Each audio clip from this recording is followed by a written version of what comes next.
In today's session, we'll be taking a deep dive into the different ways in which system innovators work with power to shift systems.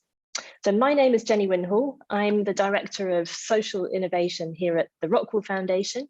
And together with my colleague, Charlie Leadbeater, we will be hosting today's session. Charlie's in London. I'm in Copenhagen. We have Johannes Björkman behind the scenes, who I know that many of you have been in contact with. And with us today, we have three guests who will join us in discussion shortly. We have Kenneth Bailey, who joins us from Boston in the US. Kenneth is the strategy lead at Design Studio for Social Intervention, and he comes to this discussion with a wide experience of working with minoritized communities to change what you might call the design structures in our everyday lives that govern our ideas of how the world should work. He has an excellent new book out called Ideas, Arrangements and Effects that we will put in the chat for you to link to. We're also joined by Jeff Cyr, who joins us from unceded Algonquin lands in what is now known as Ottawa in Canada. It's very early in the morning for Jeff. And Jeff is bringing his experience of building an Indigenous economy through his business, Raven Capital Partners, which is an Indigenous-led and owned investment fund. And we also have Afton Halloran, who's actually here in Copenhagen with us, who has spent the last few years working to transform food systems around the world. She's been doing that with the World Health Organization, the World Bank, and recently the Nordic Policy Lab. She's the co-author of a cookbook for system change and host of the Nordic Talks podcast. And between all three of our guests, they have deep experience of shifting power to enable new possibilities and systems to form. So the way this is going to work today is that we'll hear from Charlie, who will take us through some different dimensions of how we can think about power in systems and how we can work with those dimensions. Charlie will then ask Kenneth, Jeff, and Afton to respond to that framework and share with us their own experiences. And then we'll have a bit of a discussion together before we turn it over to you, the audience, for your questions. And we will close at 1:15. So a few housekeeping notes. We are live, so we will make sure that we have one or two technical wobbles just to reinforce the live effect. The session will be recorded and available to you afterwards. And today we'll be using the Q&A function for you to collect your questions. So you're welcome to type in the chat, but if you want to ask a question, we'll pick it up from the Q&A. So do put them in there. And you're welcome to do that throughout the session as questions occur to you. And Johannes is on hand to post any links in the chat. And if any of you missed the article that we circulated before the webinar, the link is also in the chat for you there.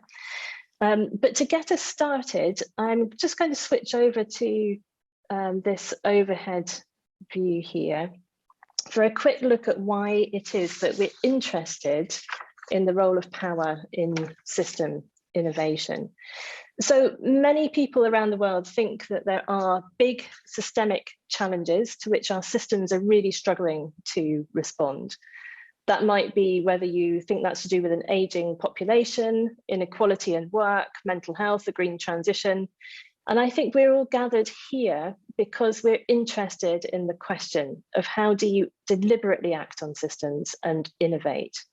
And who is it that can bring about that deliberate change? How can they do it?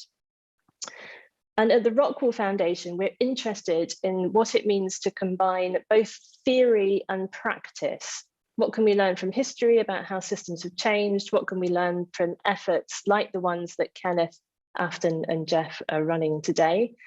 And we're not just interested in how you fix existing systems, though that is a big challenge in many places. We're also interested in opportunity. So how can you see new types of systems that could generate different, better outcomes in society? How can you see opportunities to start to bring those new solutions into being? And so those topics are at the heart of what we want to look at with you over the coming months in this series. And when we look back at how systems have changed in the past, when society has made a transition from one way of operating to the next, what we can see is that there is a shift in some combination of 4 things. So firstly, purpose, what the system is for, the assumptions it's built on that drive how it carries out its mission, power, who has it, how is it distributed to power the system, if you like, the way that resources flow, so whether that is people, information, money, assets, and the way that in relationships are configured to make all of that work together in service of that new purpose. So a shift in the relational architecture, if you like, that enables a new pattern of activities to take place. So if we take the huge shift in healthcare systems that we're in the middle of at the moment, we have a system that has grown up around the purpose of treating acute conditions and contagious diseases. It's using the power of professional expertise and medical knowledge, and it's delivering it through a system of hospitals and treatment units, depending on high-tech equipment and medication. So there are real advances going on here, lots of innovation that's going on here that's making that system more efficient and more effective. However, over the last few decades in many countries, we've also had to grow a related and parallel system with the purpose of supporting people to live well with chronic health conditions and to prevent lifestyle diseases in their everyday lives. So we've had to open up that purpose in a different way. And that relies on the power of people themselves in communities, making change in their everyday lives.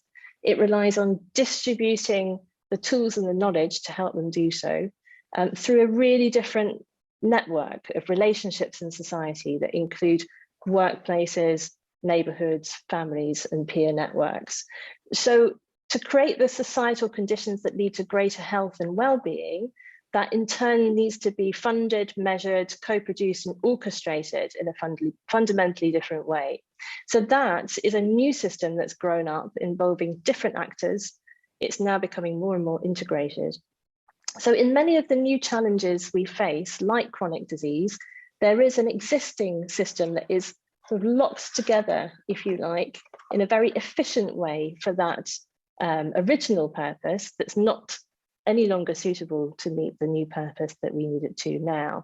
So to get system innovation, system change moving, we think that you need to unlock these 4 keys. You could think of them as 4 keys to unlock system innovation and get it moving in a different direction. So we think you can start anywhere to build those combinations, but today we're particularly looking at power. And there are many examples of the ways that innovators shift power to open up systems, whether that's the creation of products like the contraceptive pill that gave the women the power to completely transform their position in society, to new services and platforms that break up concentrations of power, they cut out the middleman, movements like the Black Lives Matter movement or the B Corps movement that's shifting power to stakeholders over shareholders, institutions like the new kinds of unions and mutuals that are forming to support the significant minority of people who are now in precarious work. But to give us some insight into the dimensions of power that you might be working with if you're making any of those big system changes, I'll turn it over to you, Charlie, to take us through the different forms of power we might work with. Jenny, thank you very much. Those of you who have been in these sessions before with us know that it's my kind of tradition just to light a candle, just to sort of establish our Danishness in these dark months. So I'll put this up here and hope it doesn't set off the fire alarm. So we're going to go a little bit deeper into power and how power works in its different forms and how it can be shifted. Power is constantly changing. So old forms of hierarchical power are renewing themselves. There are forms of new power that people talk about, power to create movements and so on and so forth. And many of our institutions seem powerless, strangely. And many people feel powerless these days, powerless in the face of inequality, global forces, so on and so forth. It's clear that power is embedded in systems. Systems are very powerful things. They generate big outcomes, they use resources, so on and so forth. But it's very difficult to break it down, to untangle what power is, how you can work on it. So we just wanted to see if we could untangle it a little bit and then sort of put that unentangled account of power back together in the form of a strategy. So how could you actually start thinking about working with power, not just describing what it is, where it is, but actually working with it. So I'm just going to switch to this overhead camera now. And these are sort of 4 dimensions of power that we think we see often in systems. So the first is that they're often the powerful. And the powerful have positions of power within existing systems. They have authority, legitimacy, they control resources.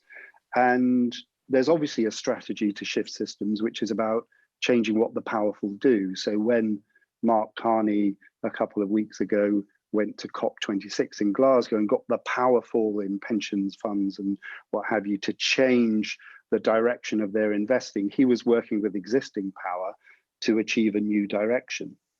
But there's also working with the powerless. So you could start your strategy not on the inside, but on the outside, working with the people who are currently feel powerless because of systems, disempowered.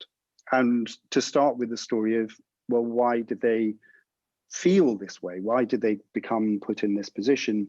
Where you would run into then accounts of learned helplessness that come with powerlessness.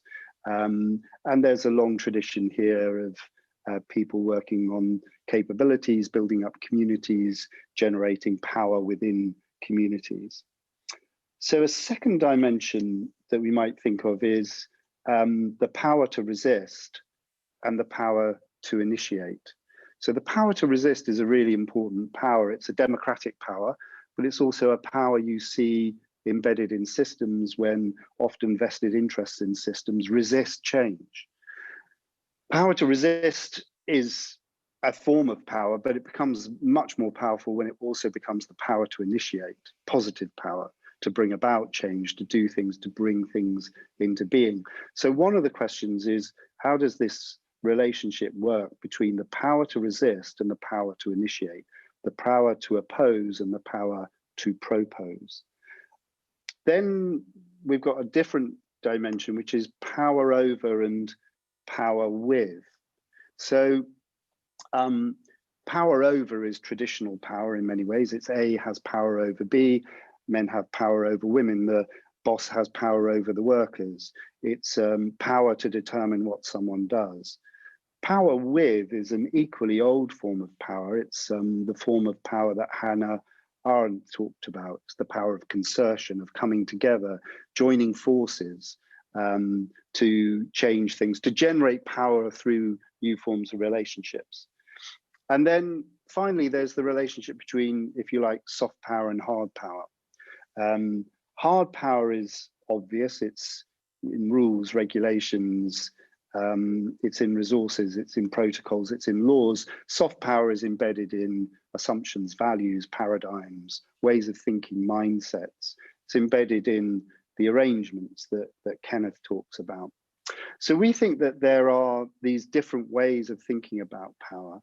And if you can start working with this, you can start thinking about how different kinds of power are used in combination, and how they're sometimes in tension, of course, in conflict, but that can generate change. So let me just tell you quickly a story of how power was generated to bring about change. And it's the story of ACT UP, which is one of the most famous movement organizations which arose in at the time of HIV and AIDS, became a really epidemic condition.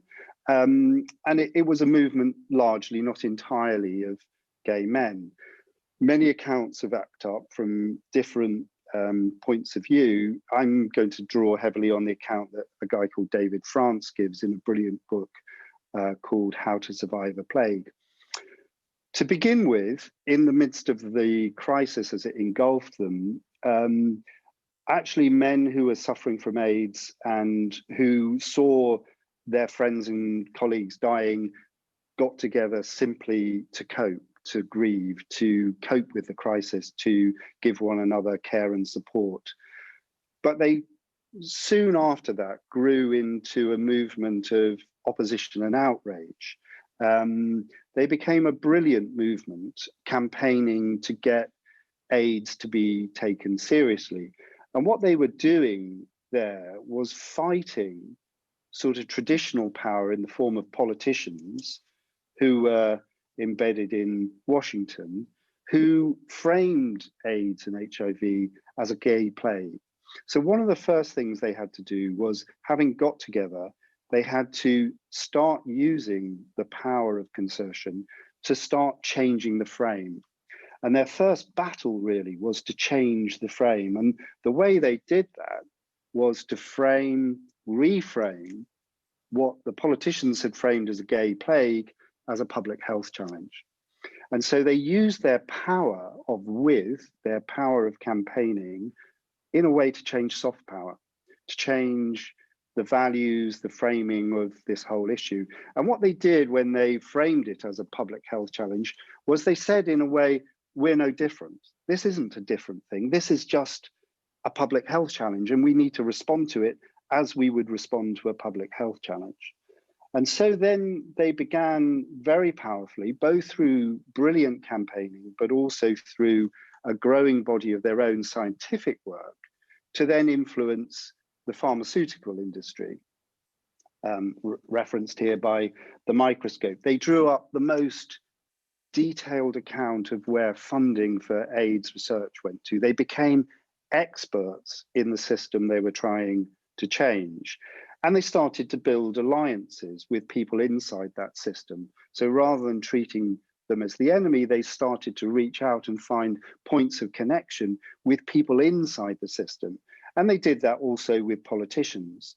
So they extended their coalition, and out of that came absolutely new ways to do pharmaceutical research, to develop antiretrovirals, to test them more quickly, so on and so forth. By the end of ACT UP was only ever probably about 10,000, 15,000 people.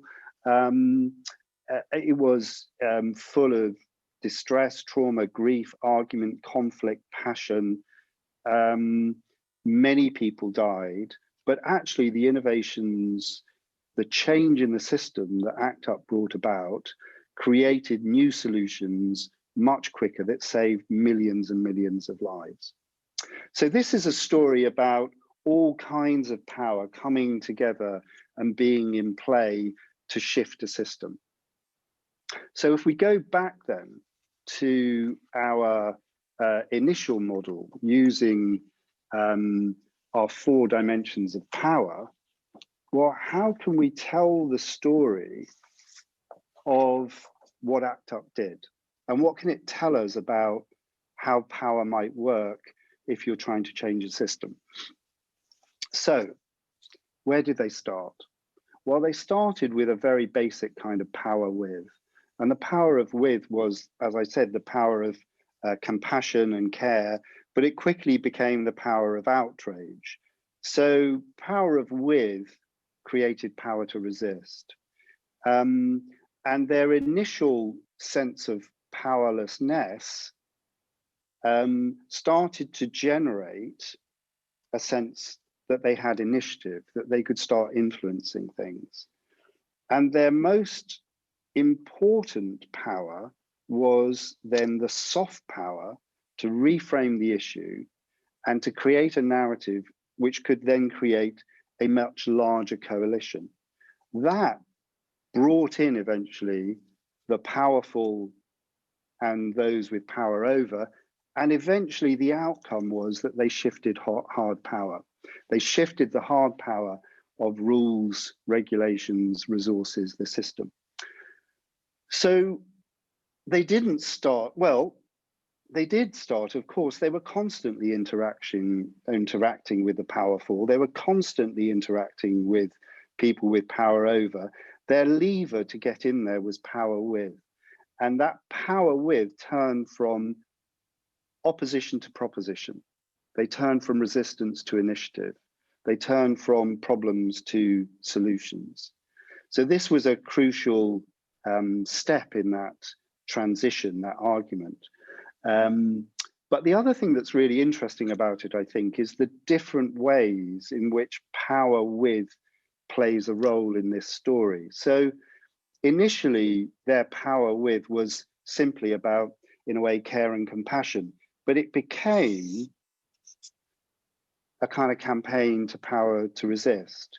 And then they built a wider coalition, which brought in more people, brought in the powerful and the power to initiate.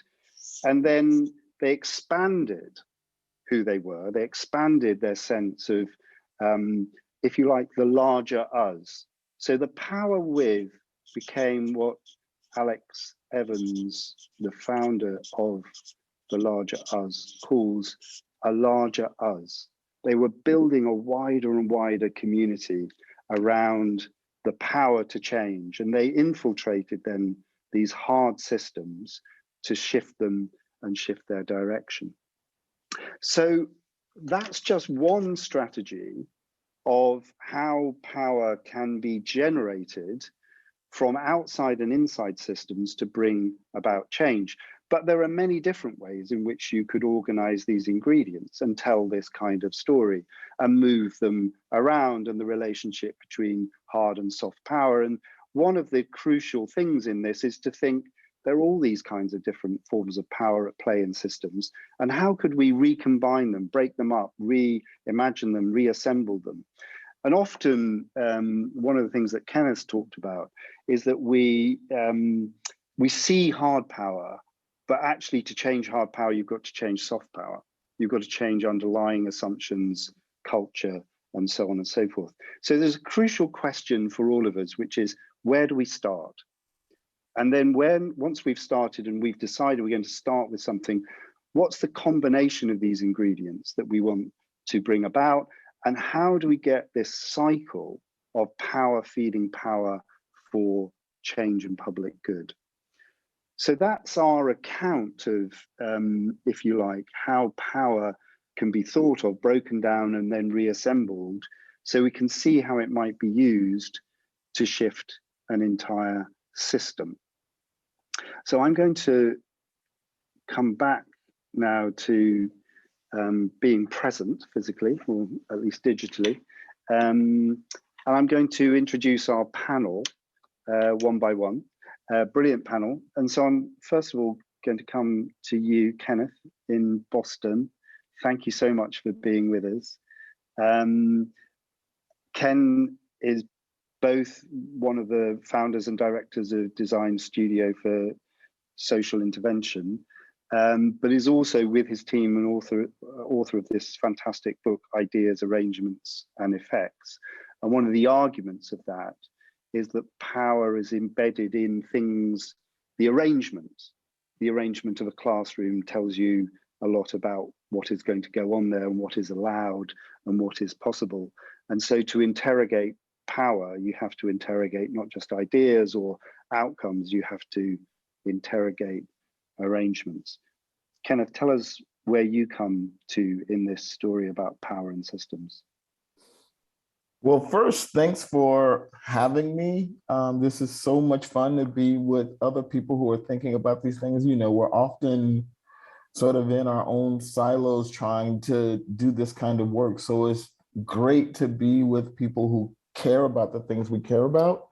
And I think one of the struggles that I've been really dealing with recently is sort of this pull from people who sort of represent stable systems or power within systems, who see problems within their system, but then get trapped in the mental models within the system themselves.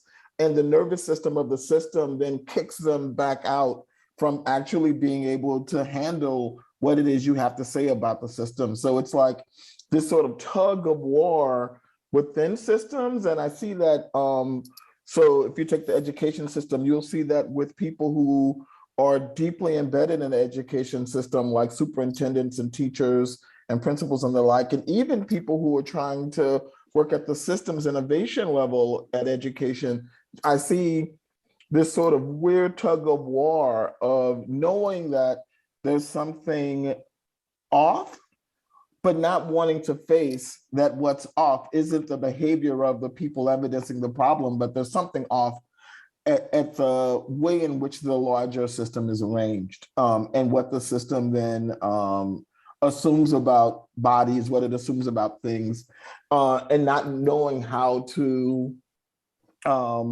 reconcile that tension.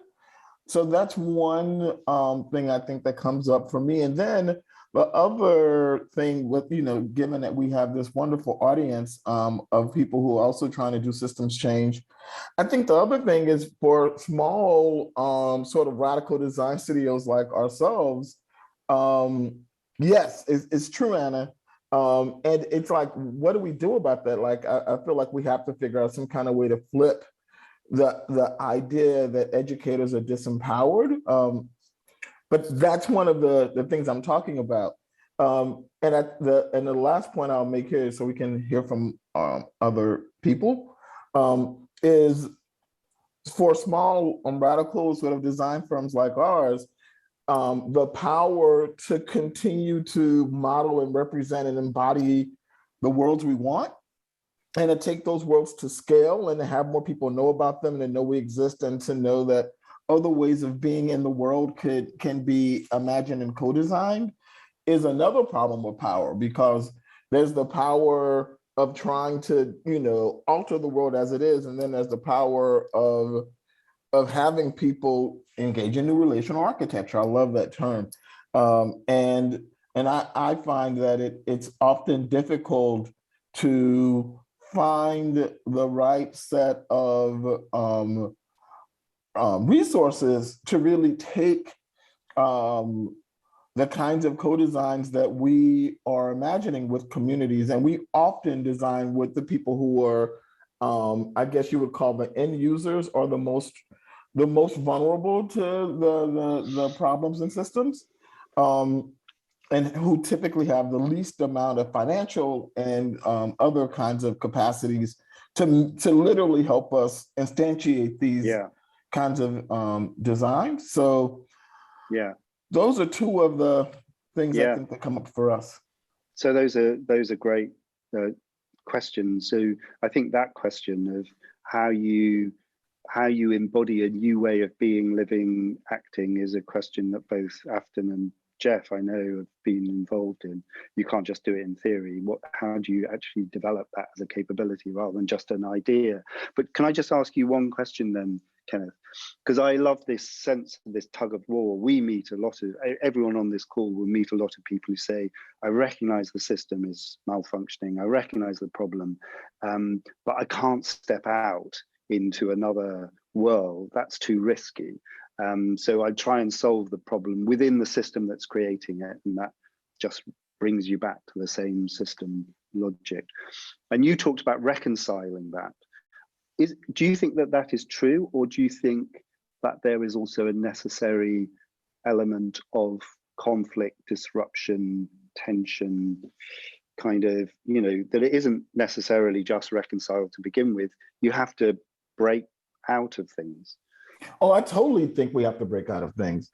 The more I sort of do the dance of tug of war with people within the system, the more I become convinced that at least for an outfit like ours, our primary sort of lever would probably be better. So to go back to education, for example, our primary lever would probably be best served to directly work with students and people who are the end users of the education system to, pose questions like, what if your education wasn't organized around chairs anymore? Or what if the classic textbooks that's passed down from generation to generation was a thing of the past? Like, to start to pose these concrete questions about the the presuppositions of the system, I think, I think that's what a game is. And Yeah. the question I think the thing that I'm concerned with is, I think we understand that, but the kinds of people who move resources don't necessarily understand this kind of way of making change. And so we don't often get the kind of support it takes to really put these things out to scale. Yeah. So one thing that you raised there, then let's come on to this after we're going to come to you next, is one way of thinking about it, if I just go to the overhead here, is that if you start with people who feel relatively powerless in a system, like many young people in school systems, and you want to create the power for them to initiate their own learning, that's a soft power shift within systems. There's something in here which I guess you're gesturing to, which is the power to imagine. Who has the tools, the power to imagine and then to act on what can be imagined? That I think is an important, the inequality in the power to imagine alternative futures is one of the forms of inequality that I think we're confronting. Kenneth, thank you very much. We're going to come back to you. Afton, how do you see all this from the point of view of food systems, which you've been working within? Yeah, thank you. And thanks again for the invitation. It's a delight to be here. In terms of my involvement with the food system, so for many years, I was working a lot on building up the evidence that we needed in terms of how we should shift the food system, how should we transform the food system, and communicating about why this change was needed. And it's interesting now because over the past few years, I've been working more with the how do we actually do this? And I think that's where many of us sit today in this conversation, is really to determine how do we change behavior at different levels. And that, of course, is related to power. So my role has really been working with organizations, from governments to philanthropic organizations, research institutions, to understand their role in the food system. And so it's interesting here. I think the best example that I can give that comes to mind immediately is really around how we've seen transformation in the food system here in the Nordic region. And so I've witnessed this as an outsider, not coming from this region myself, but having lived here for many years now and being a part of the change. So what we've seen is that 17 years ago, more or less, a group of chefs came together from across the Nordic region, and they basically created a manifesto for a new Nordic food culture. And that manifesto, which was made up of 10 different principles, not dogmas per se, but ideas of how that system could shift, really planted a seed in terms of what we saw in the coming years, how different public institutions were to act around the provision of food through public procurement, for example, how farmers, small-scale farmers could be valorized, how restaurants started serving different kinds of food, etc. And so that change that we've seen, that big wave that put really Nordic gastronomy on the map, has transformed outside of just a gastronomic movement. It has managed to change other systems. And right now, in the face of other challenges, such as gender inequality, looking at the need to change in light of climate change, biodiversity loss, what we've seen is that this whole Nordic food movement has taken on a new shape and form to address these emerging issues. And when it comes to power, I think that the example of what we've seen before, so in terms of the early beginnings of the new Nordic food movement, that really was picked up by government and seen as a way to exercise soft power globally, a form of diplomacy, actually, and now we can also see that this is also another way, through the work that I've been doing with the Nordic governments, of how the Nordic region can really share some of its ideas around how we change food systems, what needs to change, and not only in terms of food production, but across the whole system itself. And part of the work that I was doing previously was with the Nordic Food Policy Lab, where we basically tested these different ideas. We offered kind of potential ways to use the power that is held within government, not only as hard power, but also as soft power too. So a lot of different ideas here, but what I've been working with is really, it's very interesting put into this framework that you offer, just seeing how these forms of power are showing up at different times, and how now the biggest question is, how do we shift the dietary habits that we need to see in light of new dietary recommendations that are coming from the top down? That's the next step for me.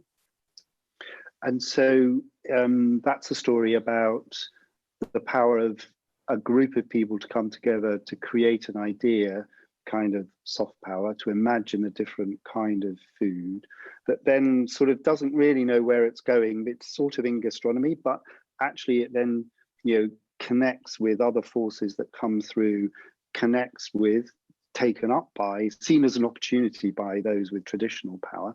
And that kind of creates a sort of dynamic that has been much, in your account, much greater than, it's not just about Noma and kind of having kind of locally grown vegetables on your plate at a restaurant. It's become a much wider movement.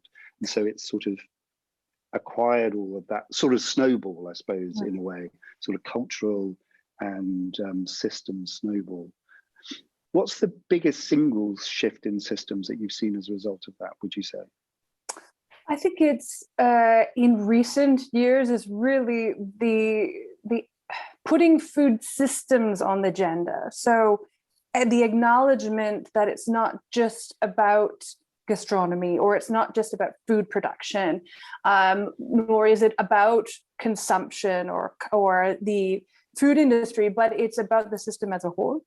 And I think that when we're addressing these massive global challenges that we're facing, the food system is a perfect frame, I think, in a way that enables different actors at different parts of the system to understand what their role could be in the change that is needed. So I think that for me has been a really big change. The narrative has changed, and I think that's something you mentioned very much in the paper, is about how do we shift that.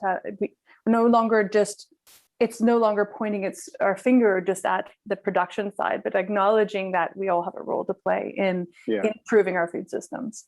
Great, thank you. Jeff, come in, Jeff. You've been listening to that. You're doing really fascinating work at the interface between impact investing and values-based investing and cultural change. Tell us how you're seeing this debate and how power plays out in your own work. For sure. So the first thing I'm going to do in a little reestablishment of power is say in my language, Tanshi, Kinu Kinu Inene, Indigenous, Ottawa, Ndonjnavu, Manitoba, Ndonjnaba. And it's reclamation of my power as an Indigenous person in Canada. I'm Métis from Manitoba, to speak in my language. And what we would normally say, and I'll connect it for you in a second here, is my father is Brian Cyr, my mother is Vivian Cyr. We're a matrilineal society. And I call in my ancestors and recognized what they've done to get me here in the past. And this becomes really important in terms of epistemologies that drive decisions in the way we work in modern systems as an Indigenous person, which is what we're trying to do. So I imagine it's interesting for folks in systems innovation and systems change to think of an Indigenous financial intermediary working in venture capital, probably the harshest edge of finance at times, and outcomes financing, as a systems change moment. But when I think about Raven now, I think about us as doers, as practitioners of change. And we were kind of, I wish, at times we were as conscious as everyone claims we were when we were starting Raven, of some of the things we were doing, but some of them we kind of walked into happenstance. And the first thing I would say is that we were clearly trying to decolonize the investment process for Indigenous people on Turtle Island, which is now North America and Mexico, where we invest. And we do two things. We do impact investing and we do outcomes financing. They operate at very different levels, and I'll take 30 seconds on that in a minute. When we set out to build Raven, we were solving for the problem of the lack of patient flexible capital for people in need, and a huge innovation ecosystem that existed at the Indigenous community level that wasn't being tapped into by mainstream finance.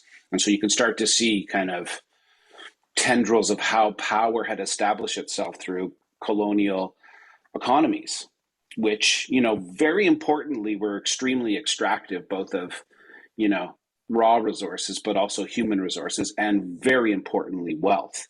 Wealth is extracted through the traditional economic structure, and still is to this day. It's not a problem we've solved for yet, I think. But as the paper reflects, there are certain movements that are looking at that. So we have a disempowered community of Indigenous people in Canada, North America. And our look at that was to say, how do we put our hands around the flow of capital as Indigenous people and make it act differently than it has been? And often you'll hear us talk about having money act as love, having money act as medicine, what we call medicine to the ailments in society. So how do we change that action? And if I take it to your four elements, your four keys within the paper, we wanted to control the resources. And if our theory was, if we can control the resources, we can control the outcomes, or we can influence the outcomes in a different way by investing in a venture capital way into Indigenous enterprises. And so it's really critical, I think, to put your hands around the resources, but because it also determines what problems are being looked at and who is solving the problems. And our working theory is those closest to the problem actually are better at finding the solutions than someone far away from it. And in the Indigenous context, we've been completely ignored by the financial system. And I want to pick up a couple of other points along the way. And I want to talk about risk for a minute, because risk is a big deal in the financial system and how that gets perversely turned around in a systems change moment. In terms of purpose, Raven will state that what we're about is decolonization and reculturalization. And we think that's not to the benefit of our people, but to the benefit of the globe. And what we say both to our investors, very interesting, and to our investees is we are in relationship with you. We're not a transaction. We're in relationship over a period of time. And later on today, actually, we have an investors meeting for the 38 investors who invested in our first fund. And we connect them with the investees, and we talk about the stories of how the money moves differently. And we invite them into traditional Indigenous ceremony. So we're trying to change that narrative of the way the investors are used to acting. And there's nothing more cold and calculating than, big capital investment environment. So we're trying to change that way of doing things. But Raven acts in two ways in this space. And the first is impact investing in businesses and decolonizing the investment practice there, which means more patience, more flexible, doing things differently. And we also do outcomes financing. And if one operates at the enterprise level, outcomes financing operates at the community level. And so the problems we solve are the more complex systems problems at the community level. They take longer, but the way that we approach it is we derive the solutions from the community and prioritize their values and what they need to be done because they understand the problem better than we do, even if we're Indigenous, but we're not from that particular community. And what we make sure we do is we keep the money question out of the equation until we've already solved for it. And then we go find the money solution that works. And so part of that is pivoting the way that government acts, because government's a big funder in the system. But if you think about it, they fund things. They don't really invest in things as government. And so we're trying to change the capital flow and reverse who's solving for problems. And then the enterprise side, of course, we're taking private capital, we're putting it through an intermediary body so that that relationship is maintained by us and it's not direct, because that's when it gets perverse when it goes directly. Yeah, and so very quickly though, because I'm conscious of time, I'll just talk about risk for a second. So we are pushing against a system that didn't really like us being there and probably kind of laughed at us as an Indigenous financial intermediary coming into it. You know, oh, you're nice, you're offering non-market rates of return, get a pat on the head from Bay Street and Wall Street. As it turns out, you know, in our first 11 investments that we made, we're outperforming market rates of return right through the pandemic, and the Indigenous businesses are doing extremely well. But we faced massive amounts of perceived risk. It was pushing a boulder uphill. And we're very conscious of the way that power played out in this context. Myself and my other Indigenous business partner are actually white presenting. I don't look as dark Indigenous as my father does. And we're really conscious of that actually worked in our favor at investment committee meetings, just so we know that worked in our favor. We were easier to absorb for the system.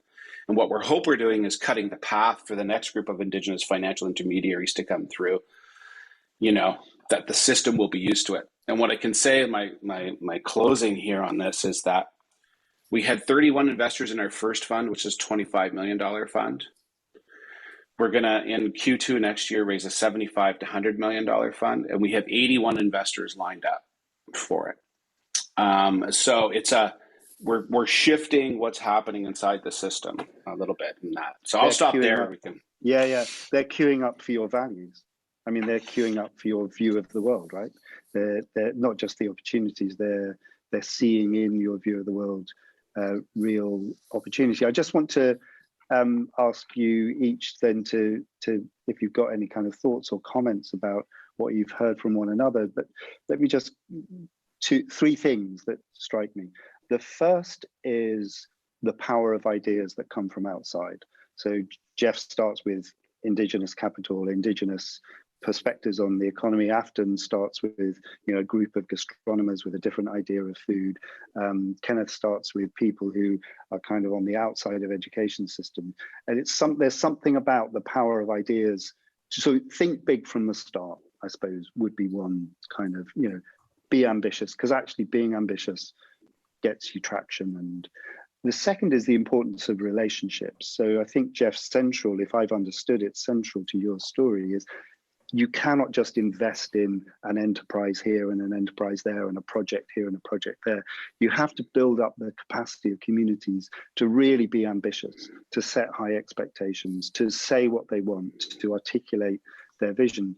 And so that you can't shortcut that process. You've got to invest in, and that's a crucial bit of the ACT UP story as well. And then the third thing, which I'd really love to hear all your views on, is this delicate issue, which all of you have raised, is you've raised it explicitly there, Jeff, by saying, you know, we present as white, we were a bit more easy to absorb. And, you know, that de-risked us. Afton's talked about how this radical idea about food got taken up by governments.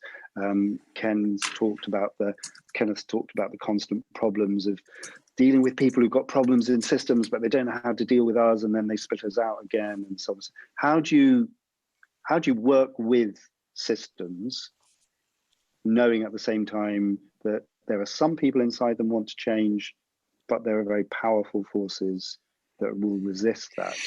How do you navigate that and not lose your own way, not just become another bit of the system? Afton, Kenneth,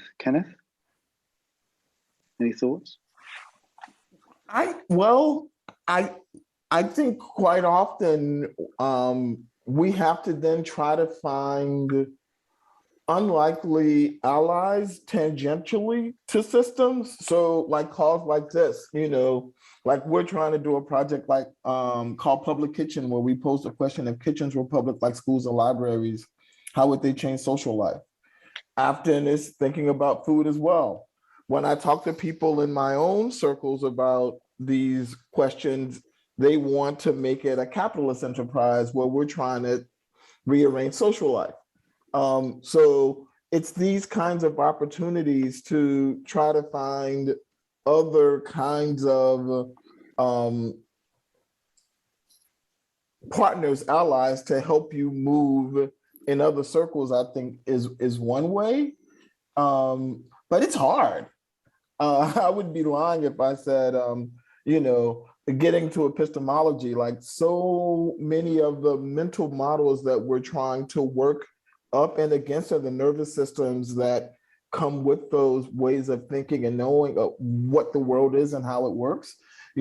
So much of what we're trying to do is get at that. So, yeah, great. Afton, and then Jeff.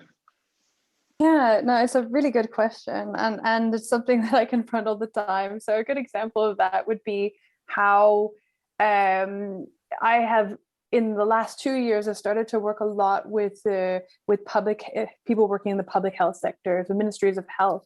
I don't have a background in public health, nor in human health necessarily. But the reason I've been brought into this system is to basically frame human health in relation to planetary health. And now there's a lot of resistance there, because when you're talking about, you're talking to, let's say, someone from a ministry of health about issues related to nutrition, and you say, well, there's also something else we need to be paying attention to, and this is the environmental impacts of diets. There's the resistance saying, there's already too much to understand in relation to the human health side. Now I have to learn something else. So finding that common ground has been between these different parts of the system has been a really important part of the recipe in my work. What is this about? Well, if we don't have a healthy planet, we don't have healthy human beings. They're interconnected, and that. Then we have a common ground to share.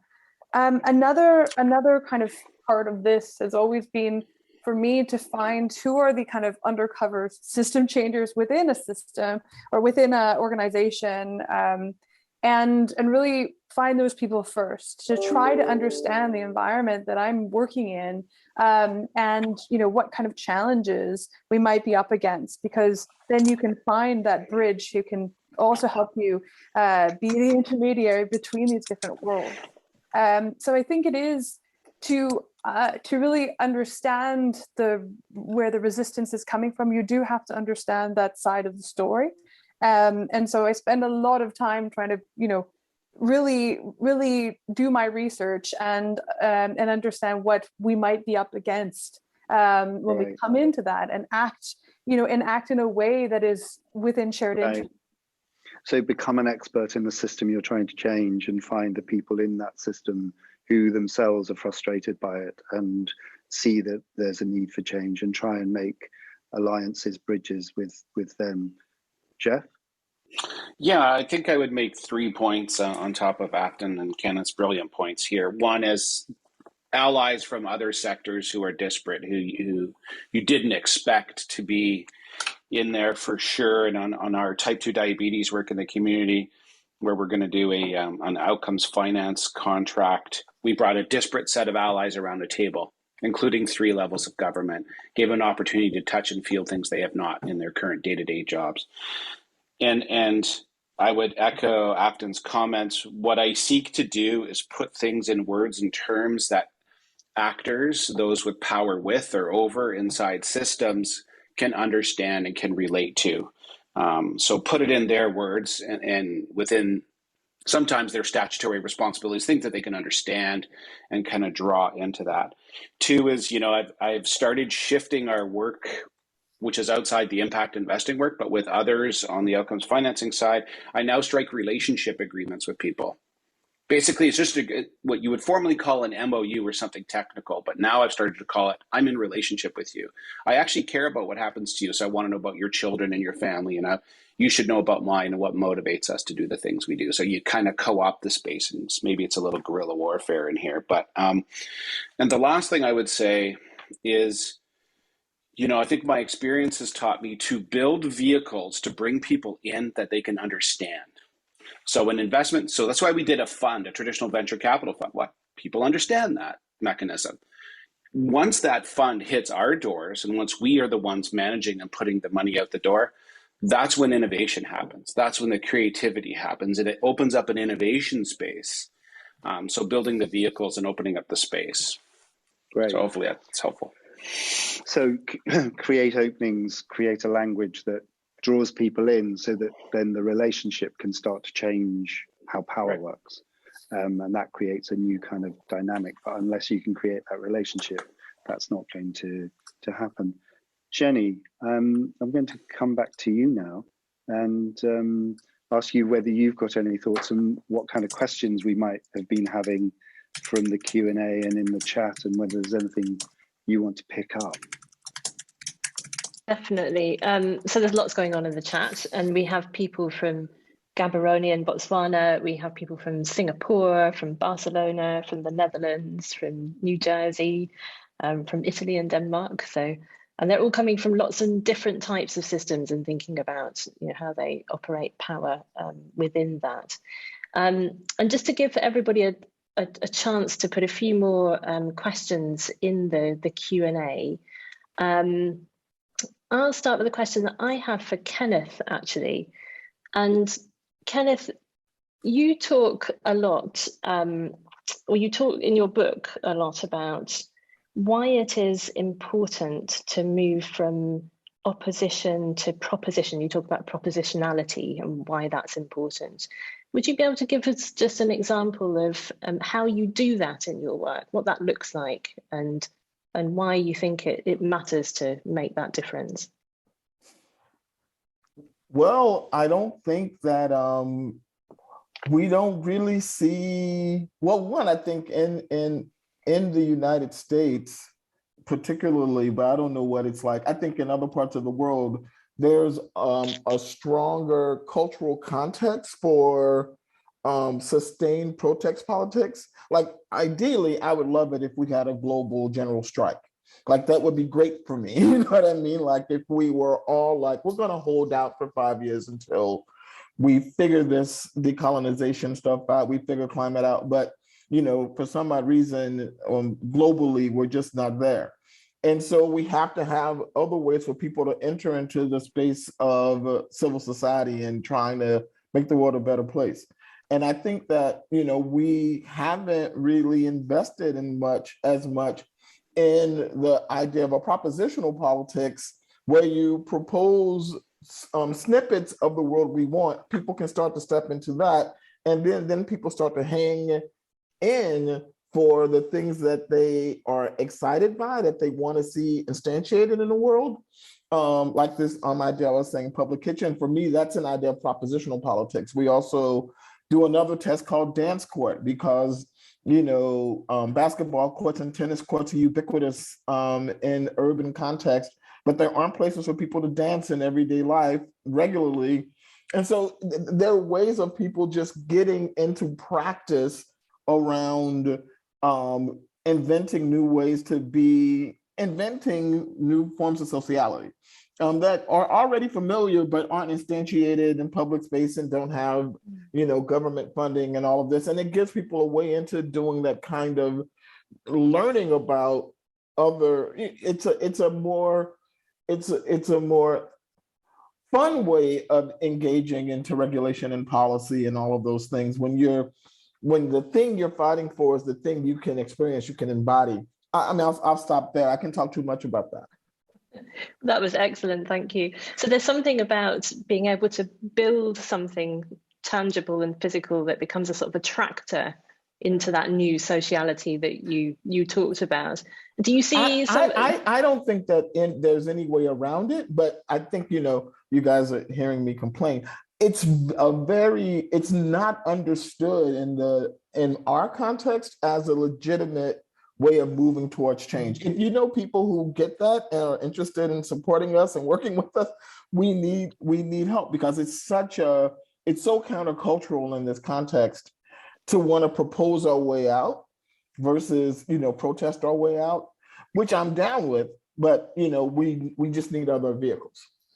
That's very interesting. So Jeff, when you listen to Kenneth say that, is that how you think about the funds that you're building, the vehicles that you're building? As you talked earlier, you try and sort of make them look sort of familiar or attractive. Do they also hold that same potential as Kenneth's talking about, as a sort of attractor to bring people into initiating something different?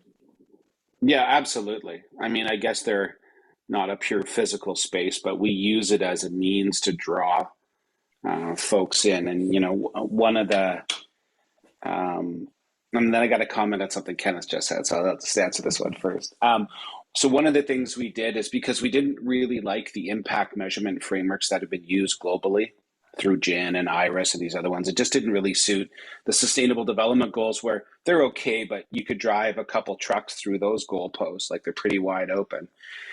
So we're trying to figure out what actually worked for our people. So we developed our own Indigenous measurement framework so that we could use our method of oral tradition and storytelling and draw out impact indicators.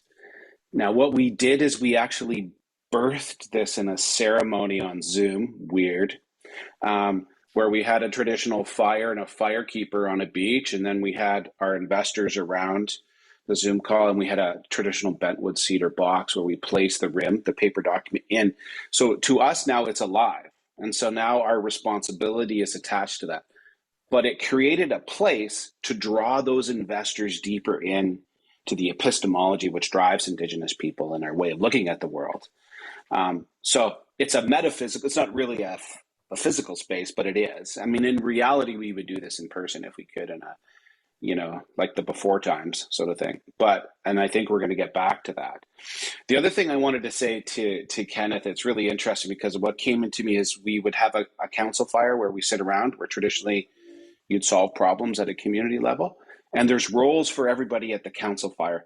There's roles for the warrior woman and the protester and the conciliator. And, there's all these roles that need to exist to affect systems change in a traditional Indigenous community, which I kind of see as still necessary. We need the protesters, we need the problem solvers, we need those who interact and are peacemakers and work with governments. And, so Kenneth had just brought up that image for me.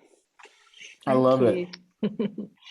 So, Jeff, that image of sort of the alliances that you're building across the landscape, Afton, I guess that's something that you're also thinking about. So you sort of have a mental picture of who those people are.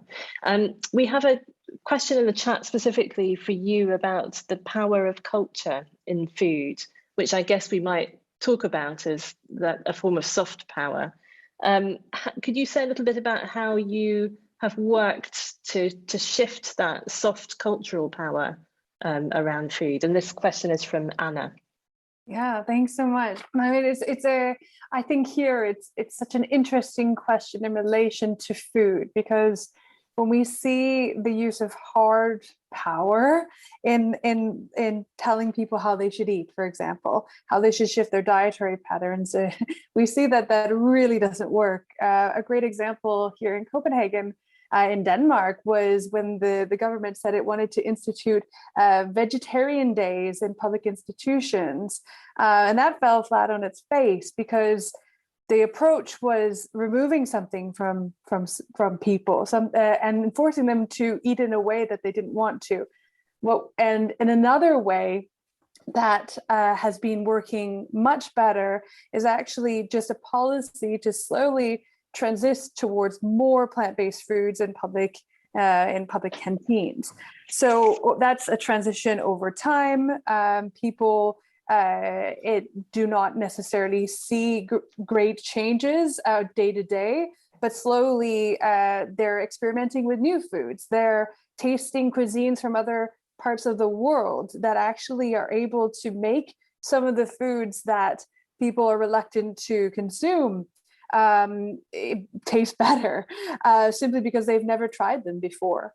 So another approach with that is really working with children. So this has also been a part of the strategies in Finland and in Sweden, which have really impressive school meal programs where over time, the school meals have really adapted towards the challenges, environmental challenges that we face.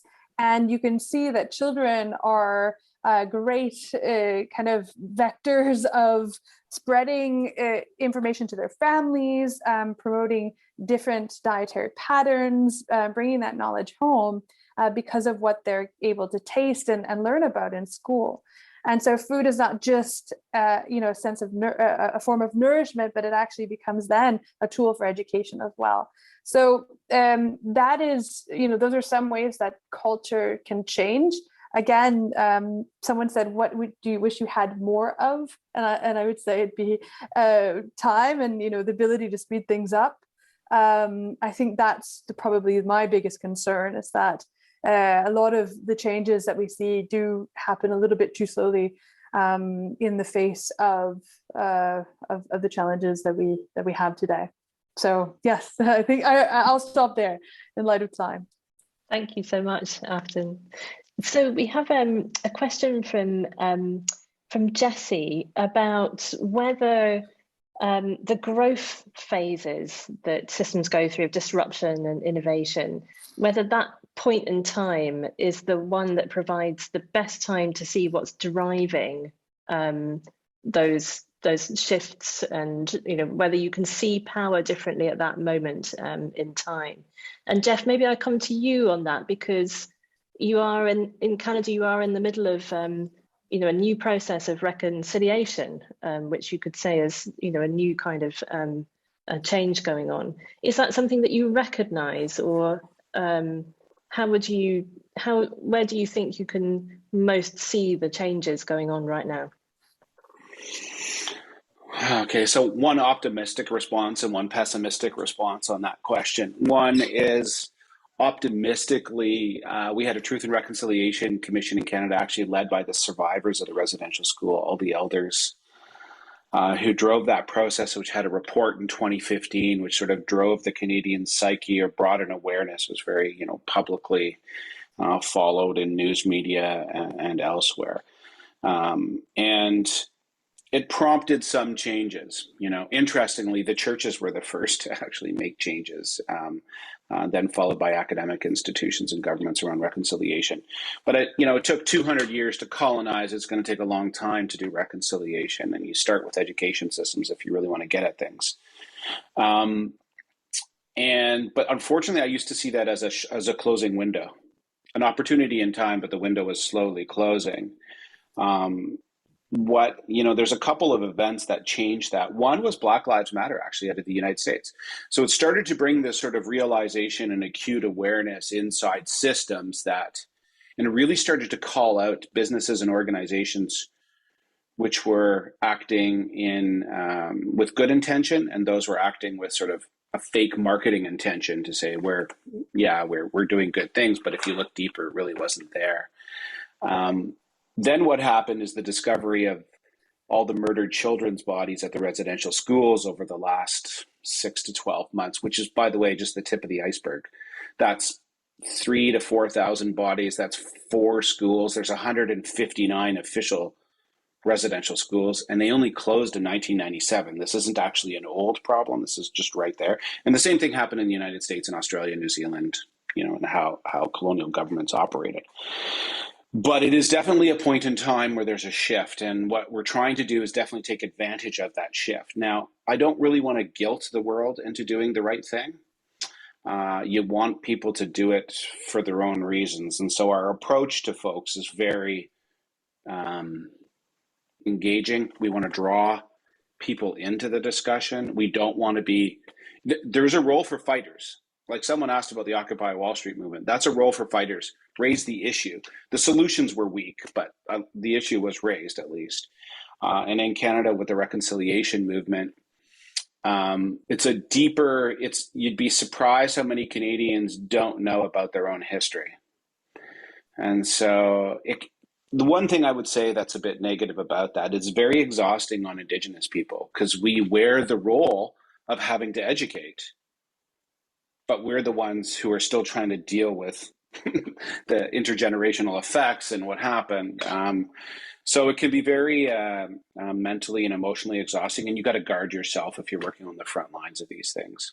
I imagine it's the same in the Black Lives Matter movement. It can be very mentally and spiritually exhausting. So I don't know if I answered the question, but I tried.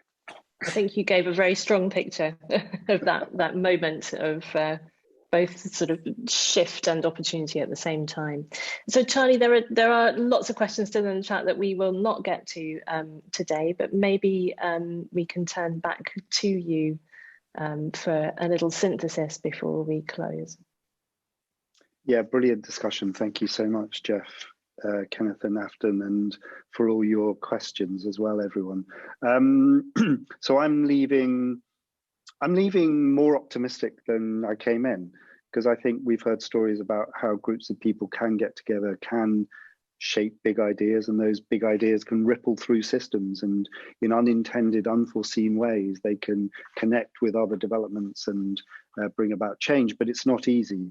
And I think that the position that people like Kenneth are in, and Jeff and Afton, who are sort of sitting between the system and the outside world, if you like, that's a very uncomfortable and can be an extremely tiring and draining space to be in. So I've got three thoughts, I suppose, leaving. The first is, could you use this model we've got about these dimensions of power to think about entry points? What's the right entry point? So Afton has talked about the school as the entry point into the food system. Kenneth's talked about food as well as an entry point into systems, but also education. And Jeff has been very adroit, I think, at creating entry points so that impact investing and, you know, kind of other forces can come together. So one is choose the right entry point where there are these things in play and they might get disrupted. The second is create a space into which other people can step. So create a space into which unlikely players can come in and make it relatively easy, unthreatening, full of possibility for them to do so. So Jeff, I think, goes to great, not great lengths, but I mean, is attentive to the way that once you get people over the threshold, it becomes easier then for them to take the next step. So knowing how to do that. And then the third thing is just about timing and just how difficult it is to foresee how the forces of change can come together in unexpected moments. And suddenly you get a small idea that hits a big change and suddenly it becomes much, much bigger.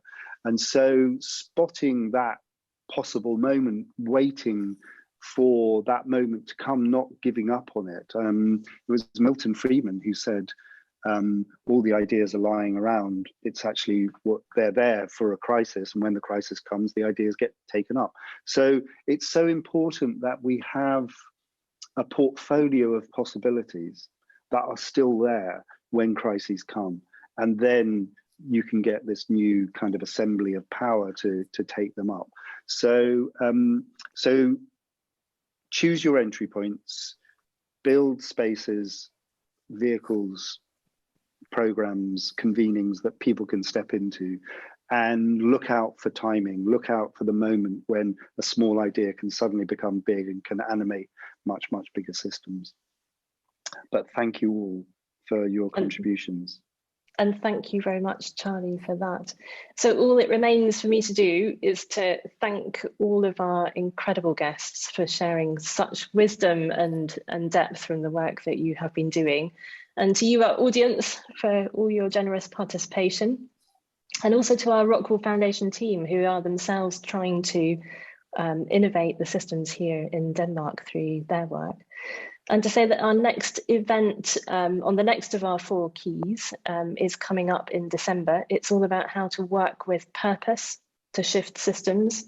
And in the new year, we'll also be looking at relationships and resource flows, as well as releasing some of them some new material on investment and evaluation.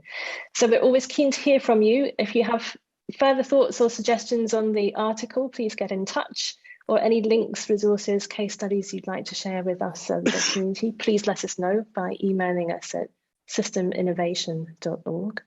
And I hope you have a wonderful day. Thank you all very much for joining us.